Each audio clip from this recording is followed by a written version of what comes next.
Dear students, welcome to EPG Pathashala. I am Professor Korada Subramaniam from University of Hyderabad. In the paper Vedic, Epic and Puranic Culture of India, today we are going to discuss the module on 16 Samskaras or Sodasasamskarah part 2. In part 1, we had seen there were actually 40 Samskaras enumerated by Gautama in his Smriti, Gautama Smriti. And there are others who suggested 25 samskaras etc. The number varies in a few cases from Smriti to Smriti. But finally, it is arrived, the arrived conclusion is that there are 16 samskaras which are a must during the life of a person. So, now these actually the necessity of samskaras and what is samskara etc. all the basic things and fundamentals are discussed in the earlier module, that is part 1 on Sodasasamskaras, and now we are going to take up the last two samskaras. One is Vivaha and the other is Antyeshti. Vivaha is generally translated as marriage, but there is gulf of difference between Vivaha and marriage. Vivaha is actually a very serious kind of thing, because there will be Dampatya Sambandha and there will be equality of rights etc. and all the things. Neither husband nor wife is superior to the other. Whereas in marriage in other countries which is being held, there may not be so much of philosophical outlook and clear cut dimensions as far as the marriage is concerned. So, today let us talk about Vivaha. The term Vivaha, what is the derivative meaning or literary meaning is Visishtaha Vahaha Prapanam Vivahaha. Prapanam means getting there, where getting generally a Stree would have Stretvam or girlhood by birth, and but after marriage this Bharyatvam or wifehood is also added. So, the girl is taken from Stretvam to wifehood, Bharyatvam. That means both Stretvam and Bharyatvam will be there.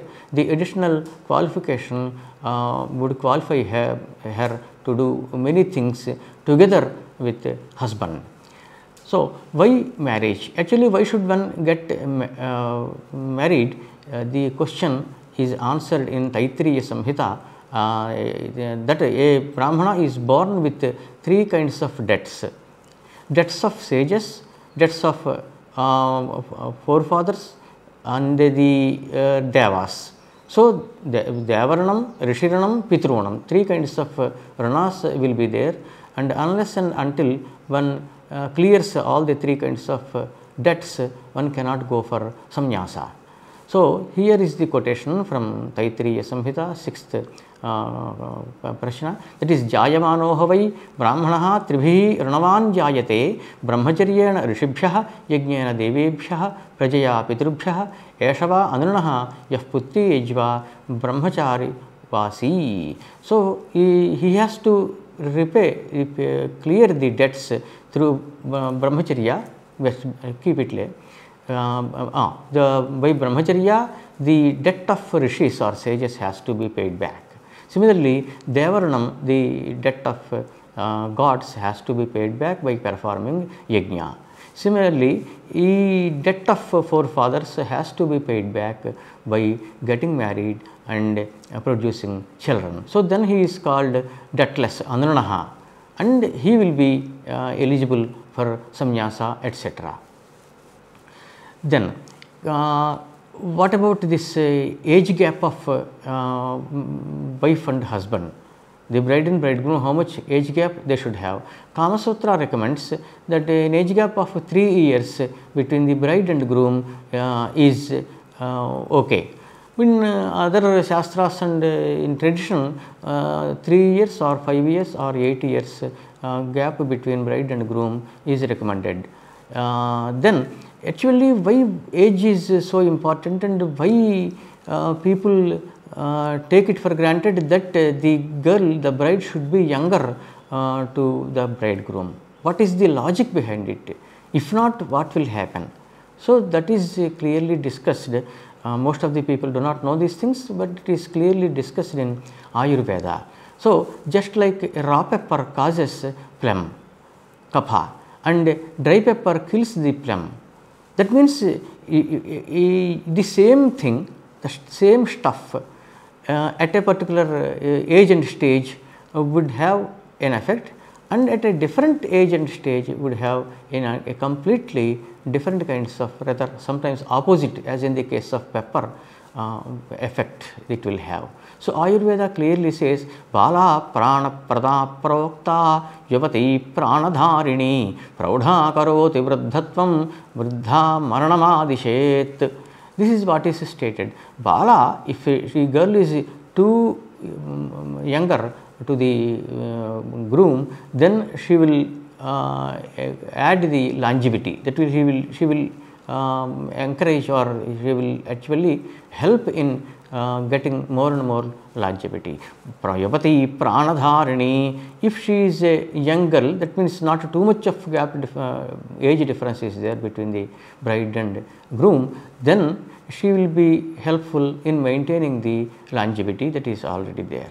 Praudha karoti vruddhatvam, if the girl is older than the groom, and if she is very strong and healthy, then she will cause early old age to the groom. That means the groom would quickly get the phenomena of old age, getting different kinds of diseases easily, not having much resistance, etc., etc. Then if she is vruddha, if she is to keep it, if she is vruddha, that means too older than the groom, then what will happen? The groom will quickly die. Vruddha maranam adishet. That is the thing. And the second thing that is recommended in Shastras is asamana pravaraihi vipraha. The Brahmanas, when they get married, they should not have the same pravara. Pravara is a kind of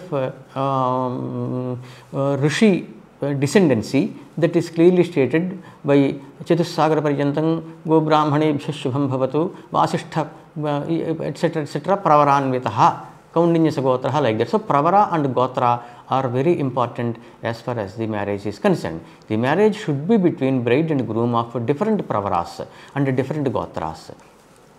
Then Smritis prohibited this Gotra also. Gotra is nothing but descendancy of any one of the 7 rishis. There are Saptarshaya, Atri, Bhrugu, Vasishtha, Vishwamitra, etc., etc.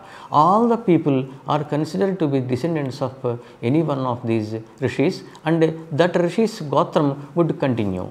So, same, if the bride and groom have got the same Gotra, marriage is prohibited. Next, a girl and a boy having sapindya or blood relation should not marry, because there will be problems, serious problems. We cannot discuss all the problems here. And Vordham Saptamat Pitrubandhubhyaha. So, the bride and groom should not be closely related, at least 7 generations of from the side of father, and Bijanascha Madhrubandhubhyaha Panchamat. And from the point of view of mother, there should be 5 generations of gap between the bride and groom. Then only they can get married. As per the ancient Grihisotras and Dharmasotras, the girls were married around the time of puberty. So, it used to be the case. Before puberty, marriages were not there as far as the Grihisotras and Dharmasotras are concerned, but later, since the invaders from other countries had come and interfering in the personal lives of the people, especially getting the girls married, etc., there was a recommendation in the some hundreds of years ago to get the girl married as early as 8 or 9, something like that. Otherwise, according to Dharma Shastras, etc., it is only after puberty. That means 12 or after 12 or 13 only girl has to be married. Having brothers, Sabhratruka is a must for a girl to be married. Abhratrukam, etc. is clearly stated in Dharmashastras, although some conditional procedure is offered for a girl without a brother. Suppose a brother, the girl doesn't have a brother, her near relatives, that means her father's brothers, etc., if they have a son, then the marriage is okay. So, a girl should have a brother. And the bride. Apastamba Grihyasutram prescribes the qualification of a girl. How? Bandhu Shela Lakshana Sampannam Arogam Upayachet. One should marry a girl who has got good bandhujana, that is relatives, and good character, and good lakshanas. Lakshanas are related to samudrikam. That means how is the face, how is the hair, how are the other limbs of the body, that is lakshana. So, one who is blessed with all kinds of good these characteristics and virtues, and also arogam, she should not have any disease. Disease in the sense very chronic diseases are there. So, those are referred to by arogam, not having any chronic disease. Such a girl only should be married. Here health means not having incurable diseases like leprosy. Then, what about the bridegroom? The bridegroom's qualifications are also clearly mentioned. Apastamba clearly states these qualifications of a groom. Bandhu Shela Lakshana Sampannaha Shrutavan Arogaha iti Varasampat. So, the wealth of the groom is nothing but bandhus, he should have good relatives, and Shela, character is more important, and Lakshana, having good signs of samudrikam on the body, and who is associated with all these three kinds of things, and Shrutavan, who is well studied, well versed, and having education qualifications, and not the least, there is aroga, he should not have any chronic diseases like leprosy, only is fit to be a bridegroom. That is clearly defined by Apastamba. So, how to decide? How to decide whether one can go for a girl in marriage or not? Then Apastamba finally says, apart from all these said niyamas or norms or rules or regulations, yasyam manaschakshusoho nibandhaha tasyam radhihi na itarato adriyeta ityeke. Some people, Apastamba records that some people had said, yasyam manaschakshusoho nibandhaha, in which girl your mind and eyes are fixed, then tasyam radhihi. If you get that, if you take that girl for marriage, if you get married with her, then there will be radhihi. Radhihi means prosperity. Itarato na adriyeta. Whatever other conditions are laid down in Dharmashastras and Grihyasutras, they need not be looked into. If the eyes and mind are fixed in a particular girl, then 8 kinds of marriages. See, marriages, how to perform a marriage? There, Manusmriti clearly enumerates 8 kinds of marriages. Brahmo Daivaha Tathaiva Arshaha Prajapatyaha Tathasuraha Gandharvo Rakshasaschaiva Paishachashtamo Adhamaha. Paishacha, the last one is Adhamaha, that is not at all to be recommended. Let us discuss the other marriages. Brahma Vivaha means inviting a bridegroom who is a scholar in Veda and Vedangas, etc., to bride's house, worshipping him as per the capacity, and offering the girl is called Brahma Vivaha. Each Vivaha is being explained. Daiva Vivaha, a Ritvik or priest who pleased his Yajamana, the master of the Yajna, etc., by his priesthood, is offered ornaments, clothes, etc., worshipped as per the capacity, and offered the girl. As per the capacity means Yatha Shakti. See, sometimes some people may have a lot of wealth, some people may not have that much wealth. So, according to his financial capacity, one has to offer the things to the bridegroom. Third one is Arsha Vivaha. Rishi is Veda. Arsha Vivaha means having received a pair of cows that is a cow and an ox from the bridegroom as a token the girl is offered. During those days, these kind of Gomithanam Dajjat were being offered to groom, not to the girl. So, then the fourth one is called Prajapatya Vivaha. The donor of the bride says to the groom, I offer you my girl, both of you should perform the auspicious rites and have good offspring, worships him and offers the girl. By saying that these words, the father of the girl offers the girl in marriage to the groom. This is called Prajapatya Vivaha. Asura Vivaha, having paid some amount to bride's party, the groom weds the girl either in bride's house or elsewhere with his own expenditure. This is just the reverse case of what is happening today. Today we have the dowry system, etc. But during those days, Kanyashulkam was there. The groom, instead of receiving any amount, etc., wealth from the bride's party, he has to offer some wealth or something to the bride and get her married. Expenditure has to be borne by the bride's party only. This is called Asura Vivaha. Gandharva Vivaha, it is nothing but the so called love marriage. That means the bride and groom fall in love with each other and then they decide that to get married and go ahead. This is by exchanging some ring, etc., etc., and this is seen in Shakuntalam between Dushyanta and Shakuntala, etc. Rakshasa Vivaha, Rukmani was married by Sri Krishna through this method. Rakshasa Vivaha means marrying forcibly a scared girl after threatening her by several means. But here in Sri Krishna's case, it happened so that she was also interested in getting married with Sri Krishna, and he went, and the girl was not actually, Rukmini was not scared, nor there was not any threats from the side of Sri Krishna, but they got married. So, roughly it falls under Rakshasa Vivaha. Then Paishacha Vivaha, approaching the girl clandestinely, secretly, and sedating her or taking her while asleep and marrying secretly. This is called Paishacha Vivaha, and this is the Adhama, that means this is totally unacceptable and very bad. Then purpose of marriage. Earlier we have seen why marriage, that means to repay the debts of forefathers, one has to get married by producing children. Another aspect, another dimension is there. What is that? In the Sankalpa, that means the pledge made before any rite of marriage, the following is stated. What is that?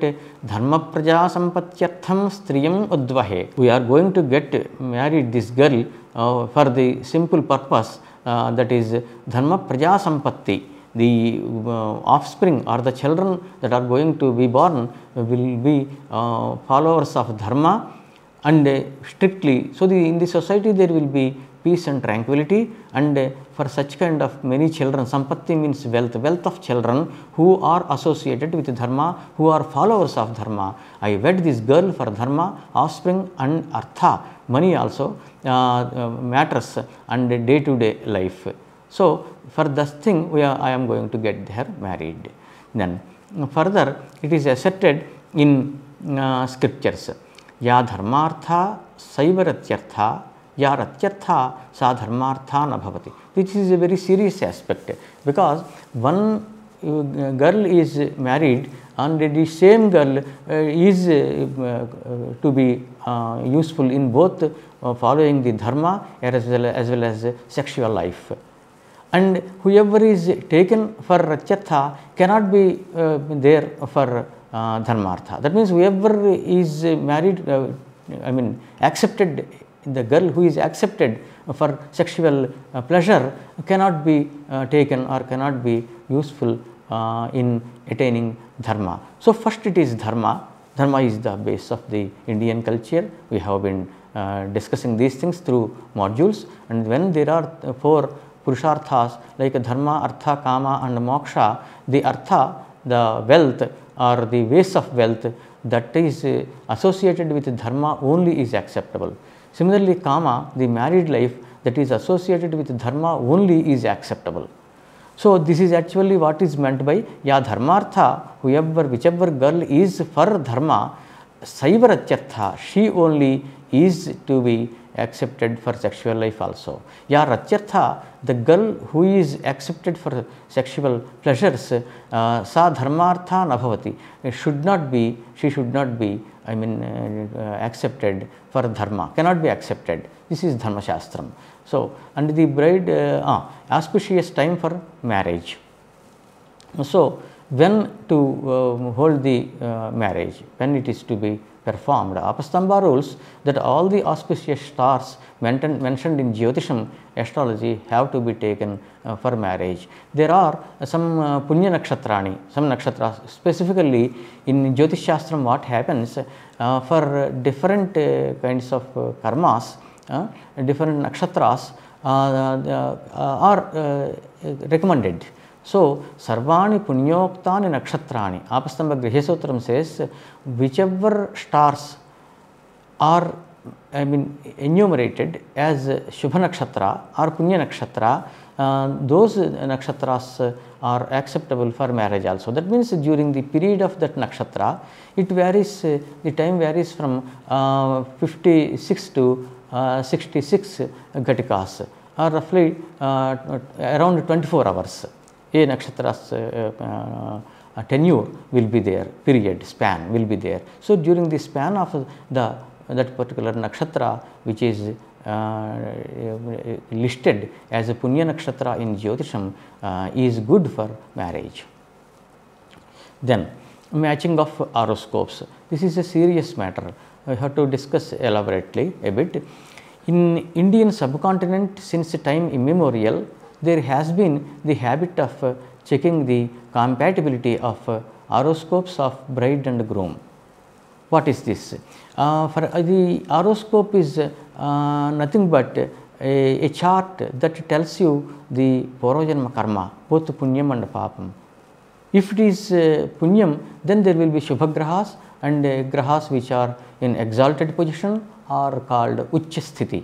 And if the papam or sin that is accrued during earlier lives is to be reflected, then it will be, the grahas will be in papasthana. This is Shasthashtama Vyaya, 6th, 8th and 12th places, as well as in a Nicha, that is non-exalted, opposite to exalted position.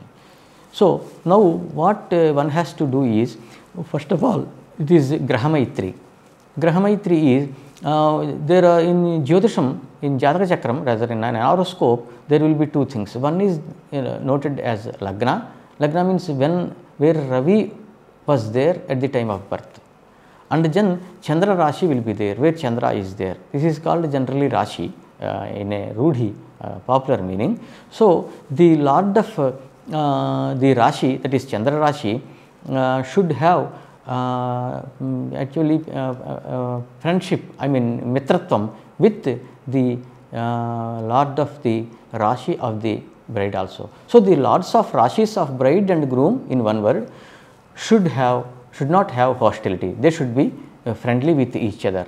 These details are provided in Jyotish Shastram, especially Jataka Skandha. Jyotish Shastram has got 3 skandhas. One is Muhurta Skandha, next Jataka Skandha, the other is Siddhanta Skandha. So, Jataka Skandha or Hora Skandha deals with these matters. Then what happens, another thing is, when counted from the Lagna of the bride, it should not be the 8th place, bridegroom's Lagna. So, from bride's Lagna, 8th place of this bridegroom's Lagna is not good. It is called Shashthashtaka. If there is any marriage between such kind of girl and groom, then there will be continuous hostility. Always they go on fighting with each other. Similarly, there are many other situations where marriage is not acceptable. Then another thing is, there is a serious matter called Mangalik. Generally it is called Mangala, means Kuja. Kuja dosha is there. The defect of Mars in certain wrong houses. There are 12 houses: Mesha, Vrishabha, Midhuna, Karkataka, Simha, Kanya, Tula, Vrishchika, Dhanuhu, Mena, Dhanusu, Kumbha, Makara, Kumbha and Mena. 12 houses are there. So, when counted from the Lagna, all these counts will be from Lagna only. Dhane Vyaye cha Patale Jamitre cha Ashtame Kujaha Srinam Bhartru Vinashaya Vamsam Bharya Vinashakam. If Kuja, Mars, is placed in Dhane, that is second place, Vyaye, 12th place, Patale, 4th place, Jamitre, 7th place, Ashtame and 8th place, 2nd, 4th, 7th, 8th or 12th houses. If Kuja is there, then it is called Kuja dosha. If such a Kuja dosha occurs in the horoscope, then if it is there in the bride's horoscope, the groom is going to die early, and if it is there in the groom's horoscope, the bride is going to die early. So, that will be the result. Then what happens? There are certain this thing what you call exceptions for this Kuja dosha. What are they? Then Kerala Jyotisham, that is Deva Keralam, clearly says Svocha Mitrabha Jatanam Pedako na Bhavet Kujaha. If the either bride or groom is born in own houses of Kuja, that is Mesha and Vrishchika, Uchakshetra of Kuja, that is Makara, and Mitra Kshetras. For example, there is Maitri, friendship with some planets to Kuja. For example, with Ravi, he has got friendship. So, if one is born in the Ravi's house, that is called Simha, he does not have Kuja dosha. Similarly, Ravi and Guru have got friendship with each other. So, if one is born in Dhanu Rashi or Mena Rashi, for which Guru or Brahaspati is the Lord, since Brahaspati is a friend of Kuja, Mitra Kshetras, there will not be any Kuja dosha for those people who are born in Dhanus and Mena. So, similarly, if there is Kuja dosha in the horoscopes of both the bride and groom, then the Kuja dosha gets cancelled. That is also there. Otherwise, many girls and boys cannot get married.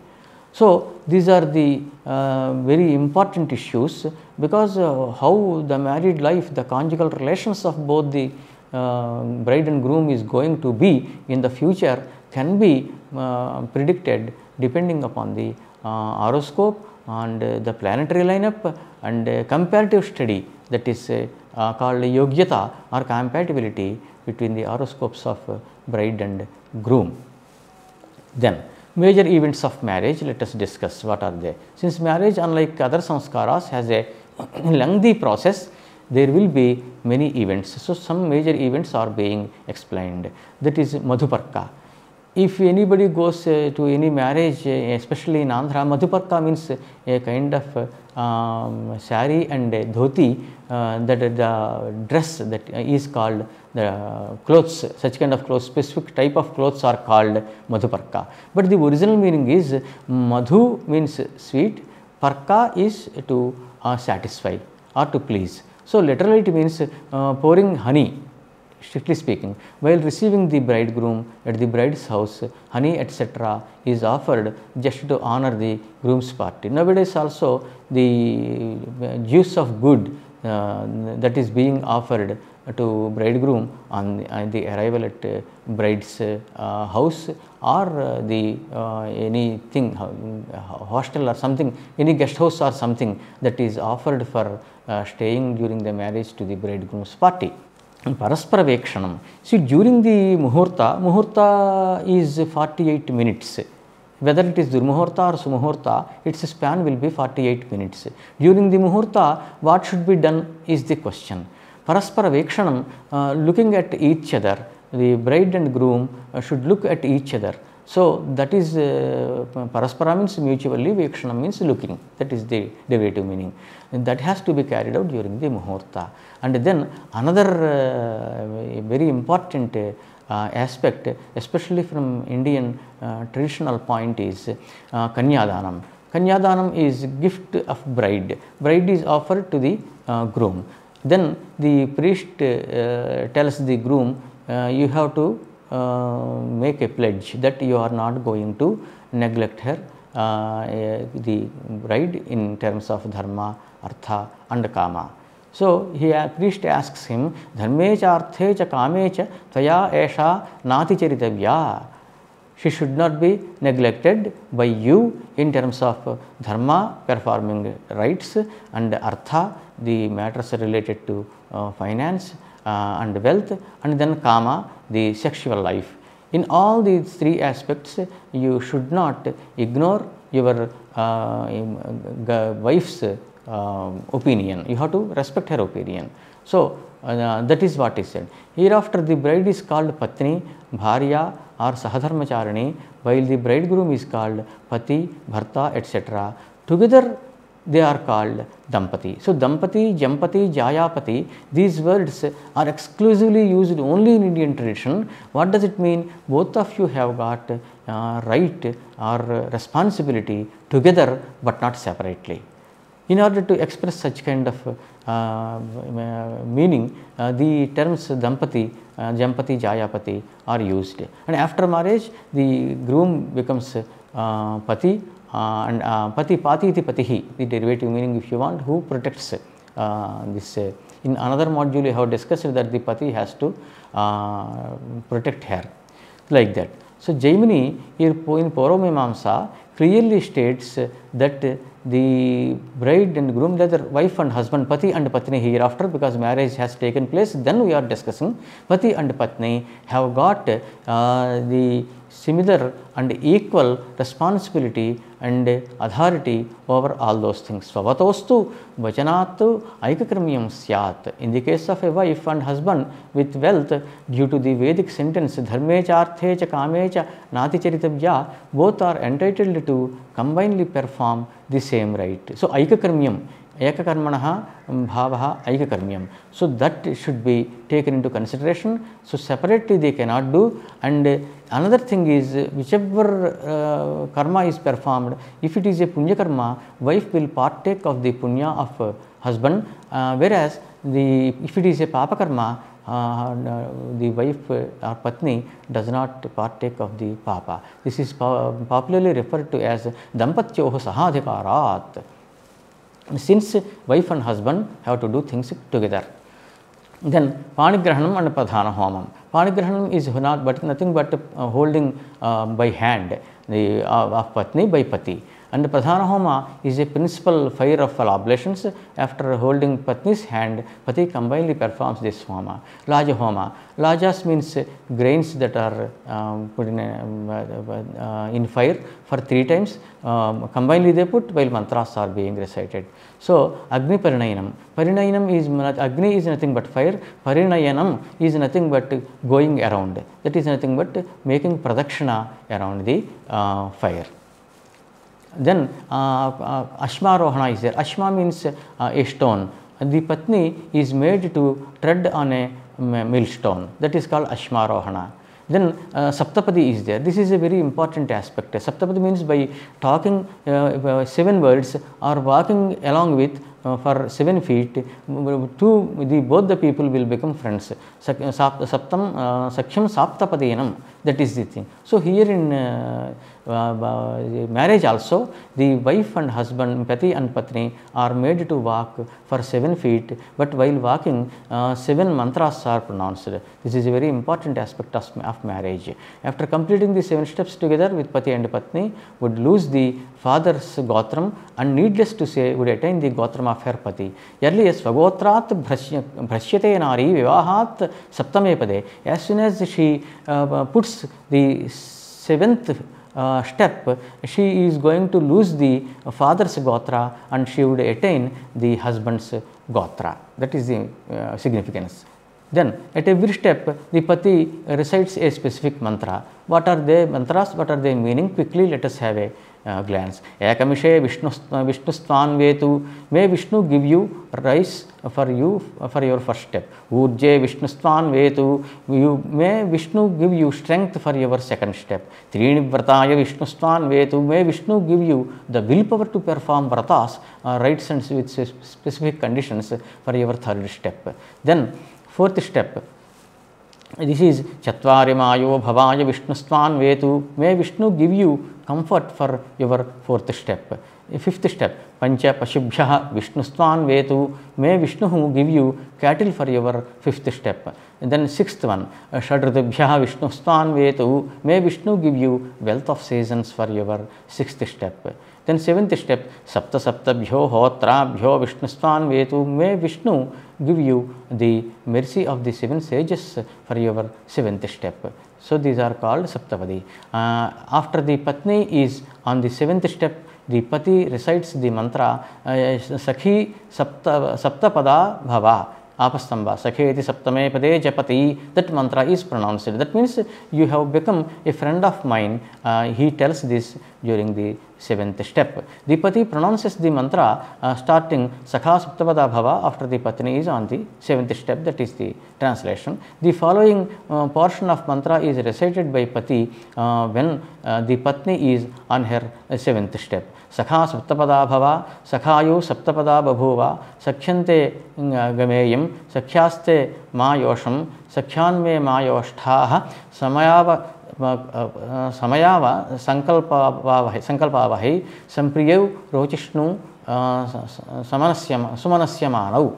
These are the mantras that are rendered recited during the seventh step, and the meaning is to be seen in the main text.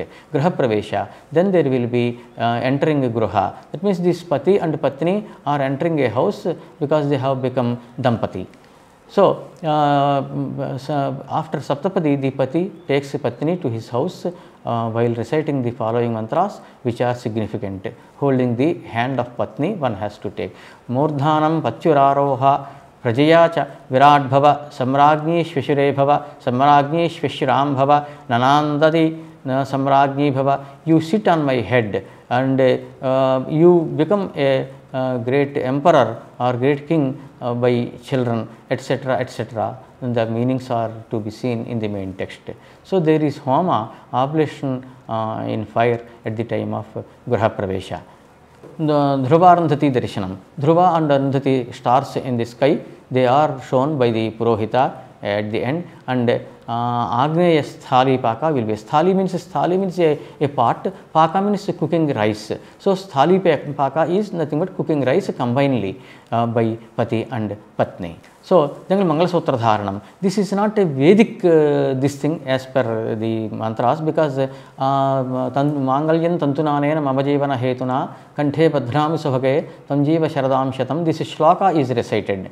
Shloka is not Vedic, mantra is Vedic. So this has come, this is a social Nibandhana, norm rather than a Vedic Nibandhana. It is not a Vedic norm. Veda doesn't say anything about this Mangala Sutra Dharanam.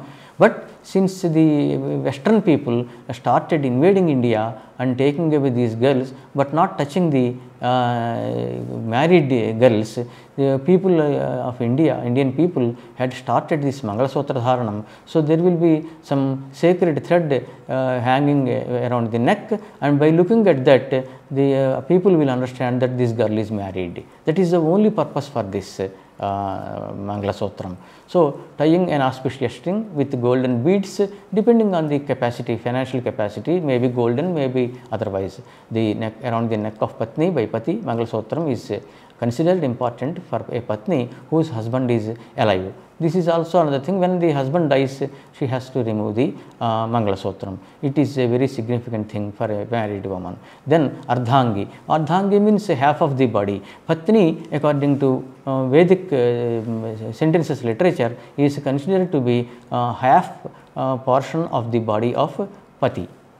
So this is clearly stated. Ardho hava esha atmano yajjaya Shatapatha Brahmanam says. Then Ardho va esha atmano yat patni Taitriya Samhita says clearly that she is half of the body. Ardhanga, Ardhanarishwara in Shiva and Parvati also we have Ardhanarishwara, but here also a Pati should not think that her wife is different from her, and wife also should not think that Pati is different from her. And Jayapatyoho na vibhagosti. There is no separation between wife and husband.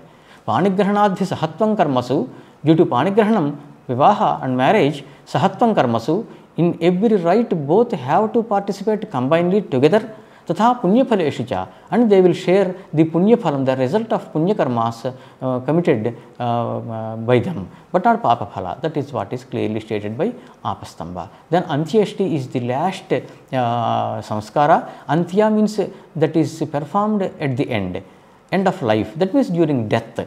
So, ishti, a kind of rite. So, samskara to be performed at the end of life, at time of death of a person. Earlier 15 samskaras are performed while a person is alive. Some of them when the person was in the womb, next when the person was alive, but this one is performed while the person is dead. So, the last one, Antyeshti, is performed after death of a person in order to get him a comfortable position. Antyeshti is performed by sons. If there are no sons, the Purohita can do, or Purohita can arrange someone who will come for some this thing, money, etc. paid, and then he may perform. People of Vedic tradition believe that the physical body is perishable, whereas Atma or soul is eternal or indestructible.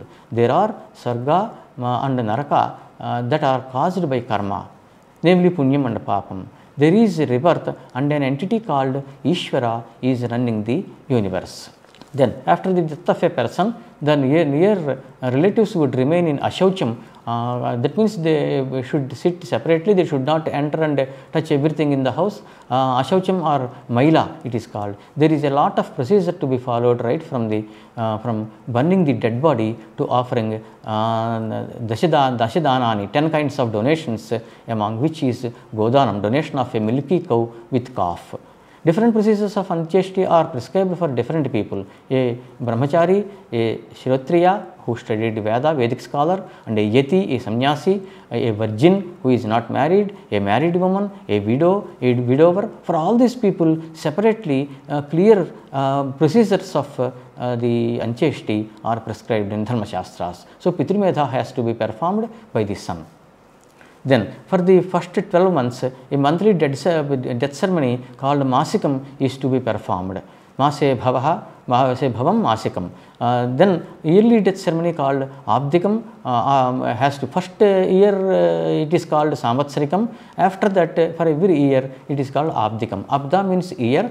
The one that is performed once in a year is called Abdikam. At every step, there are some exceptions for people who cannot meet the standard procedure for some reason or the other.